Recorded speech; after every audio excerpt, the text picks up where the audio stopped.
Naga Chaitanya heroine Samantha కలిస్తే చూడాలని ఎన్నో వేల మంది అభిమానులు 1000 కళ్ళతో ఎదురు చూస్తున్నారు. అయినా వీరిద్దరూ మాత్రం కొన్నేళ్లుగా ఒకరితో ఒకరు అస్సలు ఏమాత్రం సంబంధం లేకుండా ఒంటరిగా జీవిస్తున్నారు.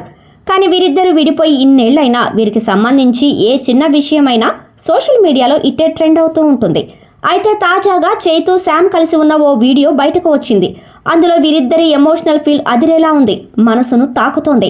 ఏం మాయ చేసావే మూవీతో ఆన్ స్క్రీన్ పై ప్రేక్షకుల్ని ఫిదా చేసిన ఈ జంట ఆ తర్వాత పలు చిత్రాల్లోనూ కలిసి నటించారు. ఈ క్రమంలోనే రియల్ లైఫ్లోనూ ప్రేమలో పడి పెళ్లి కూడా చేసుకున్నారు. మ్యూచువల్గా ఎన్నో వేల మంది ఫ్యాన్స్ను సంపాదించుకున్నారు. అలా 2017లో వివాహం చేసుకున్న ఈ జంటకు ఏమైందో తెలియదు కానీ త్వరగానే విడిపోయారు. వీరిద్దరూ విడిపోయినప్పటి నుంచి ఇప్పటి వరకు వీరి గురించి ఏ చిన్న వార్త వచ్చినా అది ఊరికే గుప్పుమంటుంది. ఎంతలా అంటే నిమిషాల్లోనే వైరల్ అవుతుంది. అందరూ దాని గురించే తెగ మాట్లాడుకుంటారు. అలా ఇప్పటి వరకు ఈ జంటపై ఎన్నో రూమర్స్ పుట్టుకొచ్చాయి.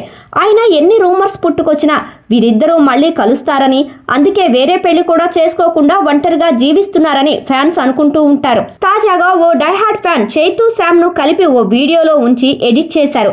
ఈ వీడియో ఇప్పుడు సోషల్ మీడియాలో తెగ ట్రెండ్ అవుతుండటంతో పాటు నెటిజన్ల మనసును తాకుతోంది. అందులో చైతు బుజ్జి తల్లి వచ్చేస్తున్నా కదే కాస్త నవ్వే అంటూ తండేల్ సినిమాలోని డైలాగ్ చెప్తారు. అలా చైతు పిలిచినప్పుడు వెంటనే సమంత బాగా ఎమోషనల్గా రియాక్ట్ అవుతున్నట్టుగా చూపించారు. మొత్తానికి ఇద్దరి ఫీలింగ్స్ను అద్భుతంగా చూపిస్తూ వీడియోను ఎడిట్ చేశారు. ఒక సెకండ్ ఇది నిజమైతే అన్నట్టుగా అనిపిస్తుంది. ప్రస్తుతం ఈ వీడియోకు లక్షల కొద్ది వ్యూస్, వేల కొద్ది కామెంట్స్ వస్తున్నాయి. మరి త్వరలోనే చైతు శామ్ తిరిగి ఒకటవుతారా లేదా అన్నది వేచి చూడాలి.